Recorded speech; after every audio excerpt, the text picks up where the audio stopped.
వేణుకి పని దొరికినప్పుడు వాడికంటే ఎక్కువ సంతోషపడింది నేనే. కాని వాడు సంపాదించిన డబ్బు ఖర్చు పెట్టక ముందే బాలను తీసుకొని వెళ్ళిపోయాడు. ఇప్పుడు ఎక్కడికి వెళ్ళని కనిపెట్టాలి? కొంచెం ఆలోచించి చూస్తే సమస్యలన్నీ వదిలేస్తే ప్రశాంతంగా ఉంటుంది కదా. నువ్వు ప్రశాంతంగా ఉండొచ్చు, కానీ నేను తినేదంటే మట్టిపడిందే.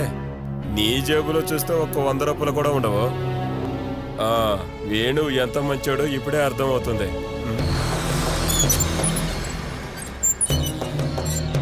రే రే రే రే రే వేణు వచ్చాడు రా, వేణు వచ్చాడు.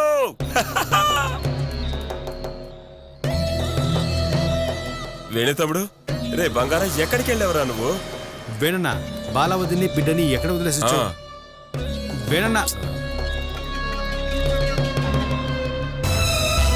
రే ఏదో జరిగిందిరా. ఒకవేళ పోలీసులు వెనకొస్తున్నారేమో. నువ్వురా. వేణు, దాన్ని తీసుకుని ఎక్కడికి వెళ్ళావు? ఎవ్వరికి ఇబ్బంది పెట్టని ఒక చోటుకి. ఏంటి నువ్వు కూడా వెళ్ళాలా? దాని ఇంట్లో వాళ్ళు ఇక్కడికి వచ్చి దాన్ని అడిగితే ఏం చెప్పమంటావు? ఇంకా పాల విషయంలో మీరు ఎవ్వరు సమాధానం చెప్పాల్సింది లేదు, నేను చూసుకుంటాను. అరే వేణు, నేనేం మాట్లాడుతున్నానంటే వీడు అలాగే అంటాడు. చివరాఖరికి కేసు వచ్చాక మనమే తిరగాలి. బాలాని బిడ్డను తీసుకురా. ఎక్కడి నుంచి తీసుకొస్తాడే? మీరు తన్నే అడుగుండొచ్చు కదండి. వాడే చిరాకులో ఉన్నాడు. మనం ఏదో ఒకటి అడిగి వాడిని ఎందుకు అనవసరంగా చిరాకు పుట్టించాలి చెప్పు? బాలాకని ఎక్కడైనా రైల్వే స్టేషన్ లో లేకపోతే బస్ స్టాప్ లో వదిలేసుంటారు. అలా వదిలేసి వచ్చడానికి తనేమైనా పిల్ల కుక్క? ఒరే సతీష్, వాడెందుకు లోపలికి తలిపేశాడు? అది ప్రాణాలతో ఉందో లేదో కనుక్కోరా. అమ్మా, నాకు బ్రతకాలని ఆశ ఉంది. నువ్వు కావాలంటే వెళ్ళి అడుగు. అసలు వాడి ఆలోచన ఏంటో మనకు తెలియాలి. బాలాని దాని బిడ్డని ఎక్కడికో తీసుకెళ్లి దాచాడు. అదంతా ఏం లేదులే. వాడు భార్య పిల్లల్ని ఎక్కడో చంపేసి వచ్చుంటాడు. అలాగే కేసు నుండి తప్పించుకోవాలనుకుంటున్నాడు. అనవసరంగా మాట్లాడి మమ్మల్ని కూడా భయపెట్టించకండి. నాకు వేణు గురించి బాగా తెలుసు కాబట్టి అంటున్నాను. వాడు కోపం వస్తే ఎవరినైనా చంపుతాడు, లేదంటే ఏదో ఒక పెద్ద పని చేసేస్తాడు. నువ్వెక్కడికి వెళ్తున్నావురా నాయనా? ప్రేమ మరీ ఎక్కువైపోతోంది. కొద్ది రోజులకి నేను ఈ ఇంట్లో ఉండను. నేను లేదని ఎవ్వరూ సంతోషపడద్దు. కొద్ది రోజులు మాత్రమే. నీ పెళ్ళాం బిడ్డ ఎక్కడున్నారో చెప్పి వెళ్ళు. తను చచ్చిపోయింది. ఏంటి ఇప్పుడు సంతోషంగా ఉన్నారా? ఇంకా నా బాల బిడ్డ గురించి ఎవరు మాట్లాడద్దు. తను ఎక్కడ చేరాలో అక్కడికి వెళ్ళి చేరింది. రే సుమేష్, త్వరగా వెళ్ళి బట్టలు ప్యాక్ చేసుకోండి. వాడన్న మాటలు అందరూ విన్నారు కదా. బాలా పిల్లని చంపేశాడు. వాడు గాని తప్పించుకున్నాడంటే తర్వాత నేరస్తులుగా మనల్ని ఇరికిస్తారు. నువ్వురా, నువ్వు రా రా రా. ఏంటండి?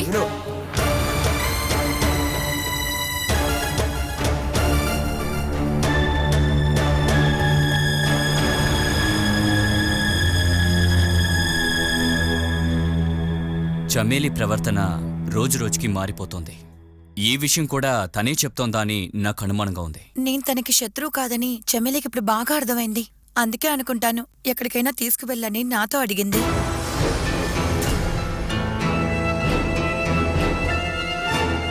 నేను నమ్మి తీసుకురావడానికి ఈ ఒక్క చోటే కదా ఉంది. అలాగైతే నువ్వు చేయాల్సింది తనకు అర్థమయ్యేలా చెప్పి ఏదో ఒక మెంటల్ హాస్పిటల్లో తను చేర్చాల్సింది. అది వెంటనే జరగదత్తయ్యా. కొద్ది రోజులు మనం ఇక్కడ తనని ఉంచి తన ఉద్దేశాలన్నీ కొంచెమైనా మార్చిన తర్వాతే హాస్పిటల్కి పంపించగలం. చమేలి ఇక్కడికొచ్చి ఉండడం వల్ల ఇబ్బంది లేదు. బిడ్డల్ని చూసుకోవాలి కదా, అదే ఇబ్బంది. మన బిడ్డ విషయంలో ఎవరు కల్పించుకోవాల్సిన పని లేదు, అది నేను చూసుకుంటాను. కానీ చెమ్మేలి బిడ్డ బాధ్యత మాత్రం నేను తీసుకోలేను, అంతే. తనని తన బిడ్డని నేనే పూర్తిగా చూసుకుంటానత్తయ్యా. అది చాలా పెద్ద రిస్క్ ప్రీతి. తను ఇక్కడున్నప్పుడు తనకి తన బిడ్డకి ఏదైనా జరిగిందంటే మనమే రెస్పాన్సిబిలిటీ. కానీ జీవితాంతం మనం చెమ్మేలిని పాపని ఇక్కడే ఉంచుకోం కదా. ఎక్కువగా చూసినా ఒక 2 నెలలే. ఆలోగానే సూరజ్ అన్నయ్య మీద తన ఉద్దేశాన్ని మార్చేయాలి. సూరజ్ అన్నయ్య ఎంత బాధపడుతున్నారో మీరే చూశారు కదా. ఈ పరిస్థితుల్లో మనం కాకపోతే తనకి ఎవరున్నారు? నువ్వేమంటావు? కొన్ని మంచి విషయాలు జరగటం కోసం కొన్ని కష్టాలు వచ్చుకోవడం కూడా తప్పులేదు. కానీ దీనివల్ల ఈ కుటుంబంలో ఏ సమస్యలు రాకూడదు.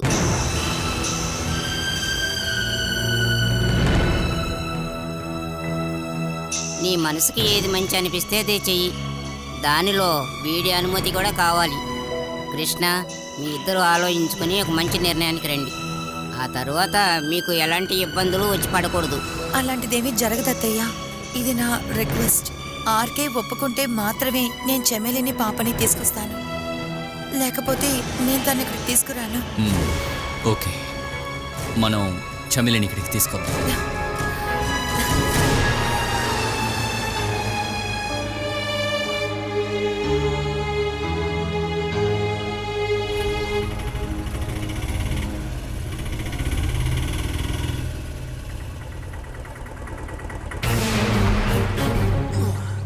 ఎంతైంది? 50 రూపాయలు.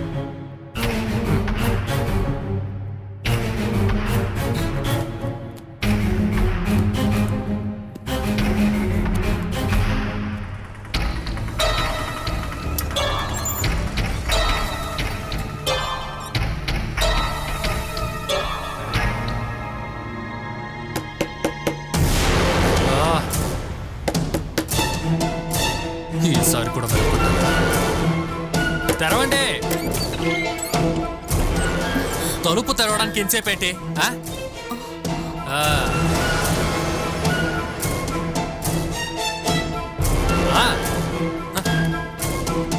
నేను ఇక్కడ నుండి అలా పోతాను అనేసుకున్నారా ఏంటి? మీ భర్త ఎప్పుడు చూసినా మిక్చర్ తింటూ ఖాళీగా కూర్చుంటాడే, వాడెక్కడా? రే జయచంద్ర, బయటికి రారా. జయచంద్ర ఎక్కడికి వెళ్ళారు? షాపుకు వెళ్ళారు. అవును, వాడు ఉన్నా ఇక్కడ ఏ ప్రయోజనం లేదు కదా. అందరూ ఉన్నప్పుడు ఒకేసారి విషయాన్ని చెప్దాం అనుకున్నాను. పర్లేదు, వాడు వచ్చినప్పుడు మీరే విషయం చెప్పండి. ఈ రోజు నుండి నేను కూడా ఈ ఇంట్లోనే ఉండబోతున్నా. నువ్వు నిర్ణయిస్తే సరిపోతుందా? ఇంకా జరిగేవన్నీ నేనే నిర్ణయిస్తాను. ఏంటి, నీకేమైనా అనుమానం ఉందా? నీలాంటి వాడిని కొట్టి తరిమేయటానికి మాకేం పెద్ద విషయం కాదు. నన్ను కొట్టేంత ధైర్యం మీ ముగ్గురులో ఎవరికుందో చెప్తావా? మీరు చెయ్యెత్తే లోపల నేను కొట్టేస్తాను. కావాలంటే మూసుకుని ఇక్కడే కూర్చోవాలి. లేదని అరిచారంటే మీ ముగ్గురిని నరికి కాకెక్కి పడేస్తాను.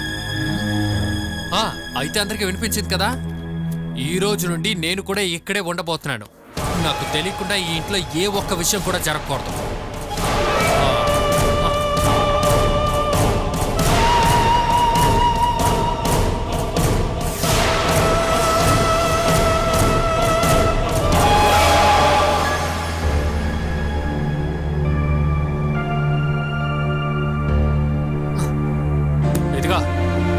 ఇంకా నువ్వు బట్టలు మార్చుకోకుండా ఉండొద్దు. అక్కడ ఉన్నదంతా బ్యాగ్లో పడేసి తీసుకొచ్చాను. నాన్నైనందువల్ల కోపం ద్వేషం ఉన్నా చెప్పిన పనులన్నీ చేయడానికి మీకు మనసు వస్తుంది. అందుకు కాదే, మార్చుకోవడానికి బట్ట లేదని చెప్పి నువ్వు ఇక్కడ గుడ్డెప్పుకుని తిరుగుతావేమో. నువ్వు అలాంటి మనిషేనే. నా మీద ఉన్న కోపంతో ఏవైనా చేస్తావు. నాకు మీ మీద ఏ కోపం లేదు. వేణుగోపాల్ అనే మనిషి నా జీవితంలోకి వచ్చారు. నా జీవితం అంతా జ్ఞాపకం ఉంచుకోవడానికి ఆ అనుభవాలు ఇచ్చారు. ఇప్పుడిదిగో ఒక బిడ్డ. ఇదే నా ప్రపంచం. బాలనే అమ్మాయి అమ్మాయింది. ఇక నా పెద్ద బాధ్యత ఈ బిడ్డని చక్కగా పెంచడమే. తన ఒంటి మీద చిన్న గీటు కూడా పడనివ్వను నేను. నువ్వు క్షేమంగా పెంచుకో, కానీ ఈ బిడ్డ కూడా నీలానే పెరుగుతుందంటే ఇదిగో ఇలా మెడ పట్టుకుని ఈ బిడ్డని కూడా ఇలాగే చంపేస్తాను. నేనున్నంత వరకు నా బిడ్డని మీరేమీ చేయలేరు. ఒకవేళ తండ్రే కదా ఈ బిడ్డని ఏమైనా చేయొచ్చని అనుకుంటే ఆ తర్వాత మీరు ప్రాణాలతోనే ఉండరు. అయితే నువ్వు ఒంటరిగా ఈ బిడ్డని పెంచి చూపించవే. నేను పెంచుతాను. అది వేణుగోపాలే కాదు, ఎవరి సహాయం లేకుండా నేను నా బిడ్డని పెంచుతాను. అందుకు అడ్డుగా మీరు రాకుండా ఉంటే చాలు. ఈ పొగరు కోపం అంతా ఎన్నాళ్ళకి ఉంటుంది? నా బిడ్డ మీద మీరు ప్రేమ చూపించే వరకు. నాన్నాని తను పిలిచేటప్పుడు ఏంటమ్మా అని మీరు ప్రేమగా అడిగేంత వరకు. అంతవరకు నా మనసులో ఎటువంటి మార్పు రాదు. డెలివరీకి ముందే ఆడబిడ్డే పుట్టపోతోందని నాకు తెలిసిందంటేనా ఇలా ఉయ్యాలు కట్టి కష్టపడాల్సిన అవసరం ఉండేది కాదు. ఒకే నిమిషంలో కడుపు నొక్కి ఈ ప్రాణాన్ని బయటికి తీసేవాడిని. ఇప్పుడు కూడా నాకు అవకాశం ఉంది. ఆ బెడ్లోంచి లేదా ఉయ్యాల నుంచి కింద పడితేనే చచ్చిపోయే ప్రాణమే ఇది. అందువల్ల నువ్వు భయంతోనే బతకాలి. ముందున్న దానికన్నా ఇప్పుడు ఎక్కువ భయపడాలి.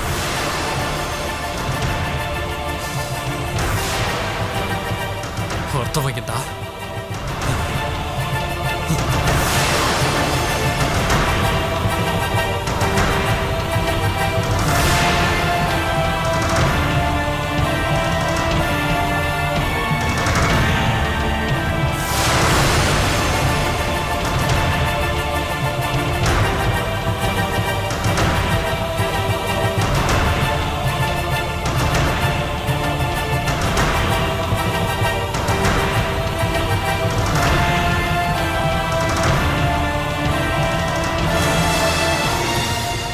మెంటల్ రా.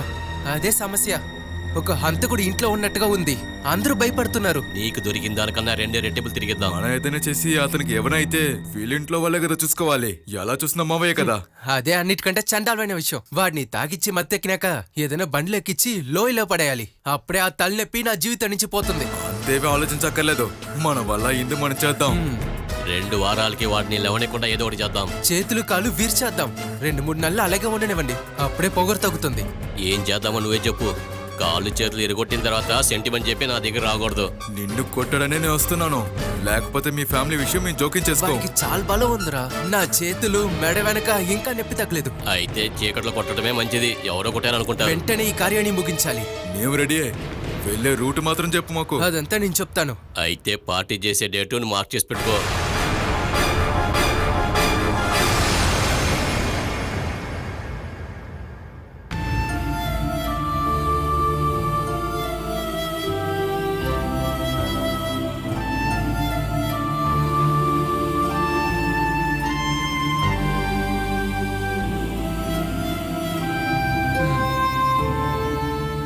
నీకెప్పుడు కాపలాగల్లా నేను ఇక్కడ నుంచోలేను. ఆ రోజు వెళ్ళాను కదా ఆ ఊర్లో, మా కంపెనీ ఆఫీస్ ఇంకా ఫ్యాక్టరీ కట్టడం మొదలెట్టారు. ఇప్పుడు అక్కడ ఇన్ఛార్జ్ నేనే. వచ్చే వారం వెళ్లాల్సి ఉంటుంది. అది ముందే తెలిసినందువల్లేనా నన్ను ఇక్కడికి తీసుకొచ్చి వదిలింది? 2 మగోళ్ళు ఇంకా మా అమ్మకి మధ్య నిన్ను ఒంటరిగా వదిలేసి వెళ్ళలేను కదా. నీకు ఉన్న వాటిలోనే సురక్షితమైన చోటు ఇది ఒకటి మాత్రమే. మీరు చెప్పింది కూడా కరెక్టే. నన్ను ఇబ్బంది పెట్టేది, కష్టపెట్టేది తెలియని వాళ్ళు అనుకునేటప్పుడు మనసులో వేదన తగ్గుతుంది. అదే సమయం సొంత నాన్న, అమ్మ, అన్నయ్యలు నన్ను బిడ్డని ఎవరో పరాయి వాళ్లలాగా దూరంగా పెట్టడం బాధ కలిగిస్తుంది. ఎంతో పెద్ద శిక్షే నేనిక్కడ అనుభవిస్తున్నాను. ఈ ఇంట్లో నీకు కూడా హక్కు ఉందని అనుకుంటేనా అంతా సరైపోతుంది. వీళ్ళ డబ్బులతో భోజనం తిండమే కదా నీకు కష్టంగా ఉంది. చెప్పు, నేను ఎప్పుడు నీకోసం హోటల్ నుండి తేలేను. నీకు కావాల్సిందంతా నేను ఇక్కడ కొనిచ్చాను. రేపటి నుండి కిచెన్కి వెళ్ళి వండుకొత్తేను. ఆహారం నాకు మాత్రం చాలా. నాకు కావాల్సినప్పుడు బయటకెళ్ళి తింటాను. మనిద్దరి గురించి నేను మాట్లాడడం లేదు. పాపుందిగా. 3 నెలల వరకు బిడ్డకి పాలు తప్ప ఇంకేం ఇవ్వకూడదని కదా అందరూ చెప్తున్నారు. అది ఆరోగ్యం ఉన్న తల్లులకి. నేను గర్భమైనప్పటి నుంచి నా ఆరోగ్యాన్ని నాశనం చేసి నన్ను టార్చర్ చేసింది తప్ప మీరింకేమైనా చేశారా? నువ్వు ఎందుకే ఎప్పుడు చూసినా అయిపోయిన విషయం గురించే మాట్లాడతావు? లేదా జరిగిన పాత విషయాలన్నీ తలుచుకుని బాధపడే అలవాటు నీకు ముందు నుండే ఉందా? అస్సలు సంతోషమే లేని ఒక జీవితం గురించి నేనెందుకు తలుచుకోవాలి? నాకు నా బిడ్డని ఆరోగ్యంగా పెంచాలి. ముందు నువ్వు సరిగ్గా భోజనం తినవే. బియ్యం ఇంకా కావాల్సిన సరుకులు మొత్తం నేను కొనిచ్చాను. కిచెన్కి వెళ్ళి నువ్వు వండుకోవడానికి నీకు ఎవ్వరూ అడ్డుపడరు. ఇంకా నేను ఎవరైనా ఏదైనా అన్నారంటే వాళ్ళ సంగతి నేను చూసుకుంటాను. నేను ఊరికి వెళ్ళడానికి ముందు నీకు బిడ్డకి కావాల్సిందంతా చేయాలి.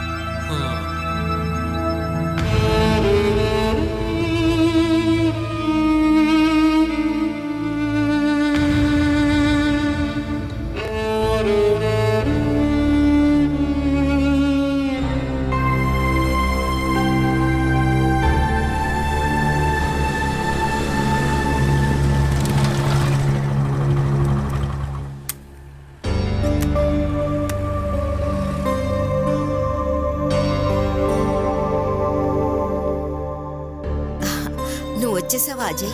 ఏంటి మా ఇంత వేడిగా ఉంది? నువ్వు కూర్చో, నేను వెళ్ళి హార్లిక్స్ తెస్తాను.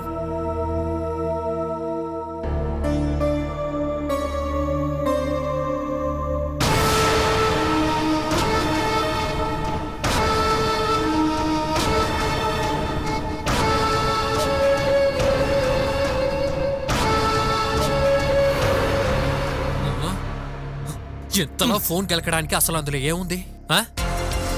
రే నాకు నీ మొబైల్ అంతా అక్కర్లేదు. అసలు అందులో ఏం చేస్తున్నావో తెలియాలి కదా. నా విషయంలో మీరు తలదూర్చుకోండి. నేను నీ అక్క మొగుణ్ణిరా. అలా అంటే నీకు బావని. బావ అంటే నీకు అన్న లాంటి వాడే. నీ విషయంలో తలదూర్చడానికి నాకు అన్ని హక్కులు ఉన్నాయి. నా ఇష్టానికి వ్యతిరేకంగా నాన్న ఇంకా హరి అన్న కూడా ఎదురు చెప్పరు. ఇంకా నువ్వెవరివి? అలా వదిలేయడం వల్లే నువ్వు ఇలా తయారయ్యావు. ఆ 2 రోజులు ఇచ్చిన దెబ్బలంతా నీకు అసలు సరిపోలేదు అనుకుంటా. టైం దొరికేటప్పుడు రా, నీకు మర్యాద అంటే ఏంటో నేర్పిస్తాను. మమ్మల్ని అంతా బెదిరించి నువ్వు ఇక్కడే ఉండాలనుకోకు. నిన్ను ఎలా పంపించాలో నాకు బాగా తెలుసు. మీరు నన్ను ఏం చేస్తారు సార్? ఆ? ఈ వయసులో అందరూ పొగరుపోతుగానే తిరుగుతారు. రే రే, నువ్వు ఏమీ పేకలేవురా. అజయ్, నువ్వు బయటకు వెళ్ళి కూర్చో. ఇది కొడుకు కోసమే స్పెషల్ గా చేసినట్టున్నారు. పాలతో పాటు ఇందులో ఏం కలిపారు? ముసల్దానా చెప్పవే, ఇందులో ఏటే కలిపావు? అది హార్లిక్స్. ఓహోహో, వీడి ఆరోగ్యానికి ఇదే సీక్రెటా? రే రే రే రే, నువ్వు హార్లిక్స్ తగ్గడానికి చిన్నపిల్లోడు కాదు. ఇది తాగాల్సిన ఏజు ఎప్పుడో దాటిపోయింది. ఇదిగో, కావాలంటే ప్రతిరోజు 2 లార్జ్ కొట్టు, భలే ఉంటుంది. ఈ ఒక్క రోజుకి మాత్రం నేను ఇస్తాను, కానీ రేపటి నుండి నా బుజ్జి బంగారం నువ్వే నాకు కొనివ్వాలి. ఓకే అంటే రూమ్లోకి పదా పదా. మర్చిపోయా, నీ ఎక్స్ రూమ్.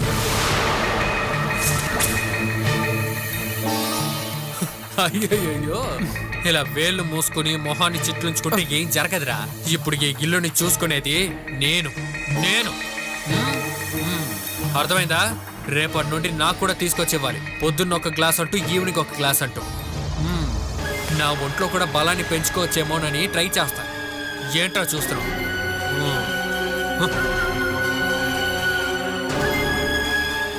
బాబు, వాడి చేతులు కాళ్ళు వెరకొట్టేంత వరకు నీ నిద్రపోయేది లేదు.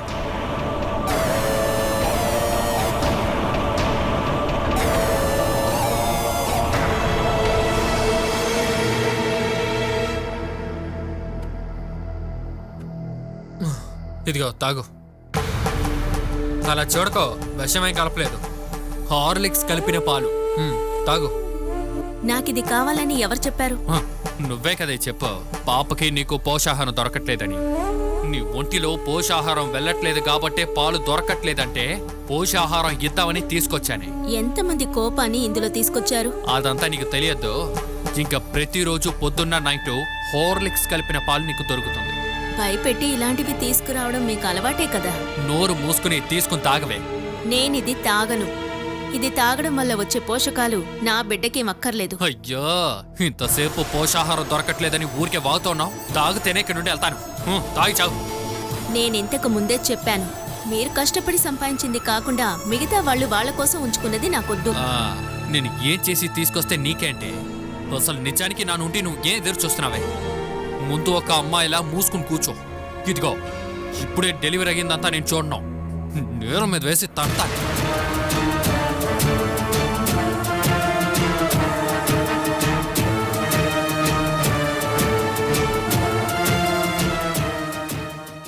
ఇక్కడి నుంచి తీసుకువెళ్ళని తనే నా దగ్గర అడిగింది. నన్ను మీ చెల్లెలుగా చూడలేదు, పాత ఫ్రెండ్గానే నన్ను తను ఇప్పుడు చూస్తోంది. నువ్వది నమ్మావా? డెలివరీకి ముందు నుంచి నన్ను అడుగుతోంది ఇక్కడి నుంచి తను వెళ్ళిపోవాలి అని. నేను దానికి ఒప్పుకోలేదు. దానికి ప్రతీకారంగా తన నా బిడ్డను కూడా చూపించకుండా ఉంది. తనకి నుంచి తప్పించుకోవాలి అంటే ఎన్నో మార్గాలు ఉన్నాయి. ఎవరైనా బంధువుల ద్వారా తన నాన్నకి ఒక ఇన్ఫర్మేషన్ ఇచ్చిందంటే వాళ్ళ నాన్న వచ్చి తీసుకెళ్తారు. అదంతా ఎందుకని తను ప్రయత్నించట్లేదు? తనకున్న ఒకే ఒక టార్గెట్ నేనే. నన్ను నాశనం చేసే తను వెళ్తుంది. నాకు బాగా తెలుసు, చెమ్మెలి నన్ను విరోధిలా చూసినప్పుడు, నన్ను ద్వేషించినప్పుడు ఒక విధంగా చూస్తే తనకు నేను నచ్చుతాను. నన్ను నష్టపరచాలని కూడా తనకు లేదు. అందుకే తను నీతో వచ్చేస్తాను అంటోంది. నాకు తనకు ఉన్న బంధాన్ని విడదీయలేని ఒకేదానివి నువ్వేనని తనకు తెలుసు. అది మంచి విషయమేనని నాకు అనిపిస్తుంది.